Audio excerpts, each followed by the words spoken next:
My name is Aaron Spaulding. I am a person in long-term recovery.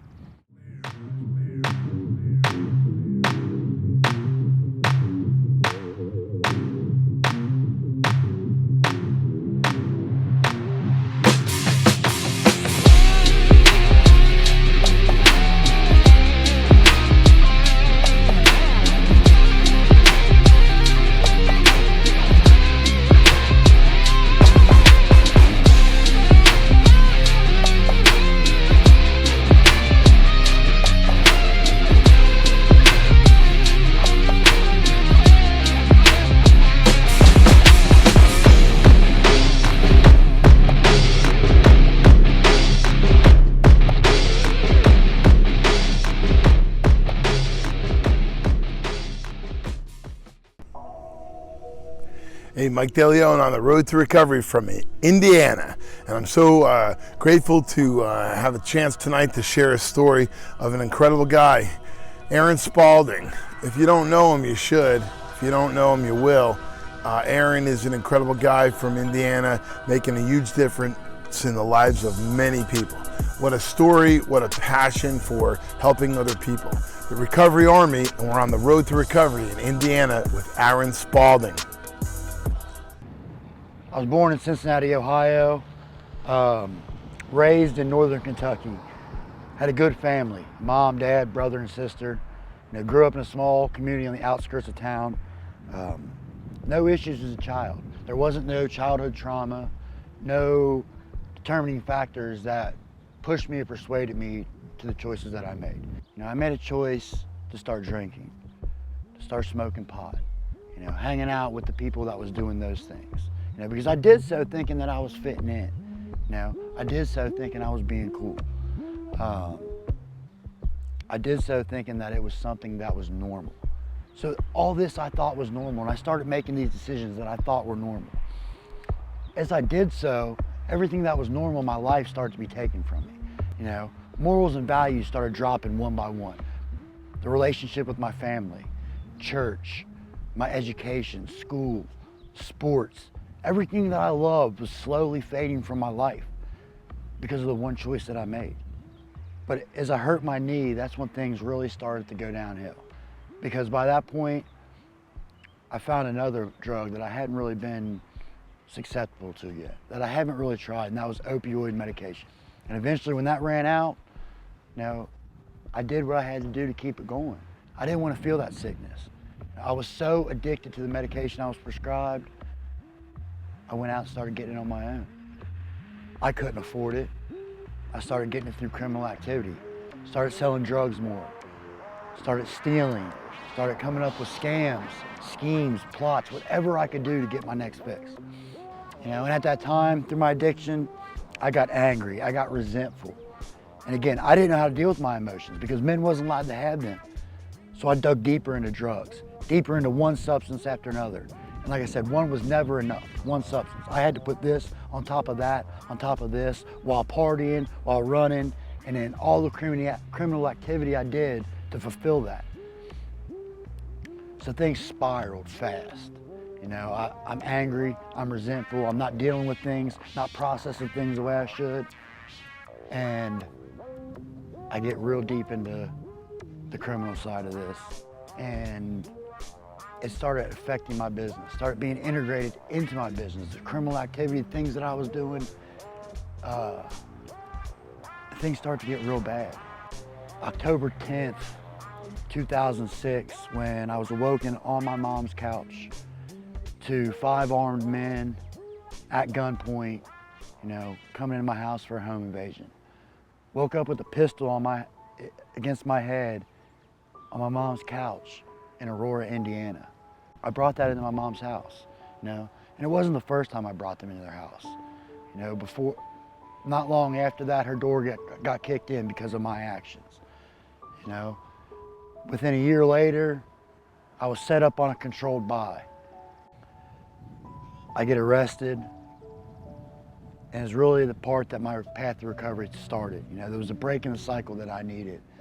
And I wish I could say it was the last time I used drugs. I wish I could say that's when everything went right, but it wasn't.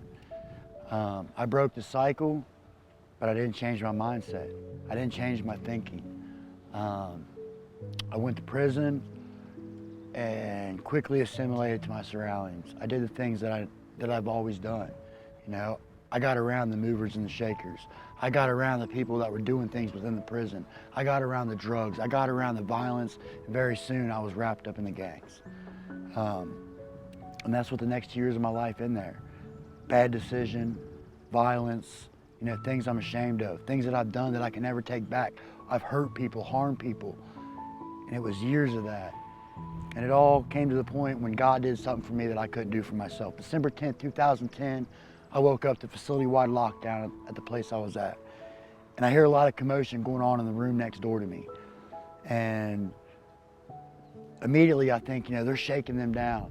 And I think, better him than me. My first thought, better him than me. My first thought was, you know, they're busy. Now's my chance. You know, so while they're in there shaking this down, me and my bunkies getting ready to get high. And as my bunkie's looking out, he's like, man, there's something really going on over there. You know, so, you know, I go to look out, he starts getting ready, his thing's ready.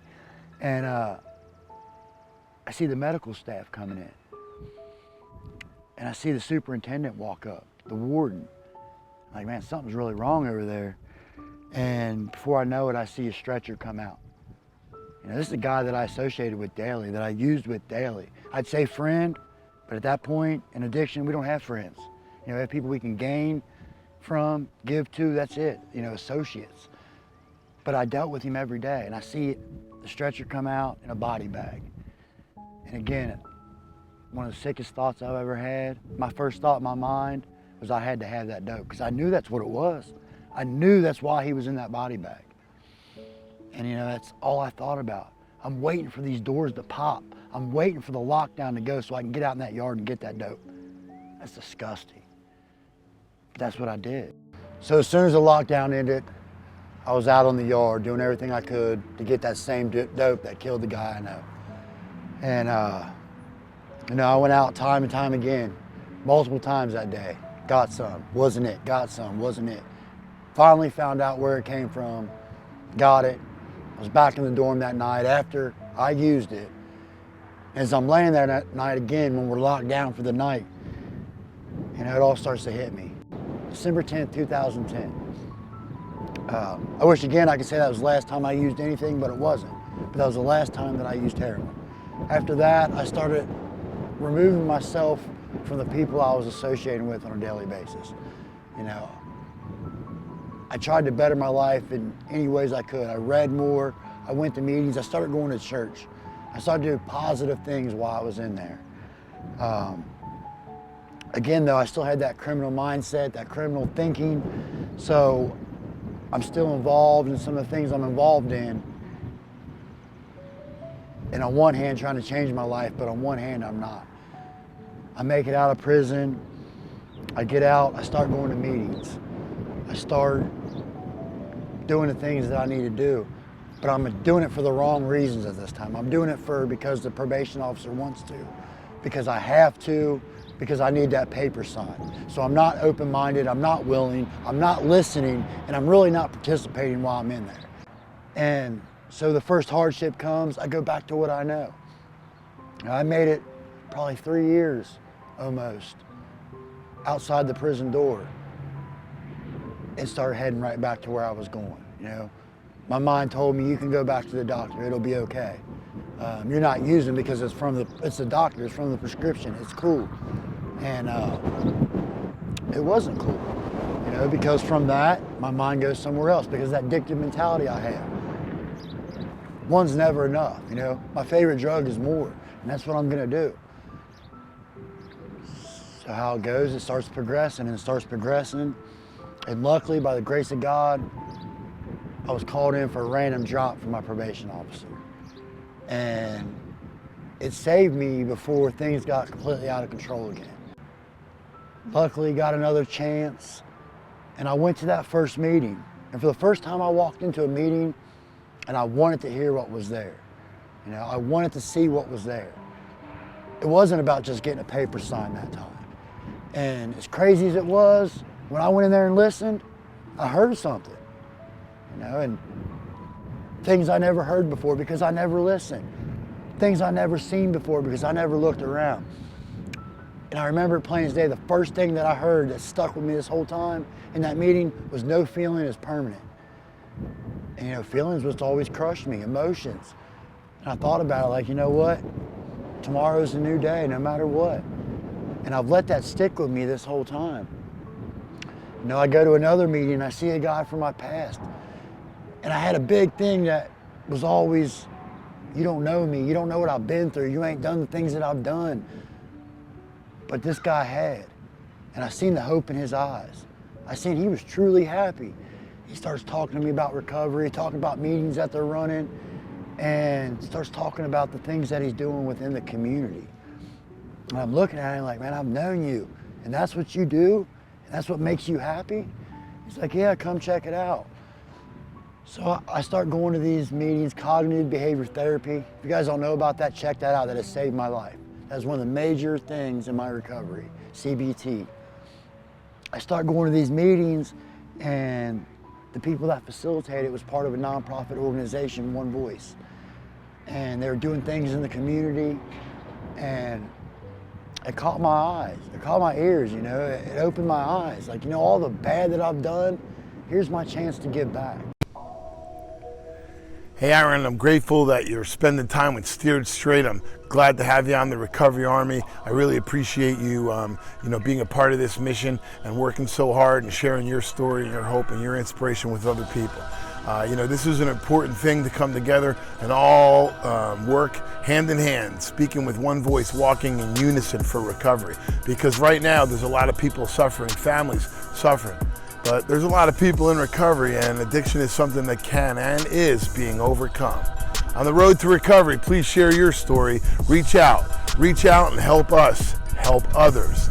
Aaron, thanks so much from Indiana. I'm Michael De Leon, and we'll see you on the next episode of On the Road to Recovery. Take a stand, you will stop.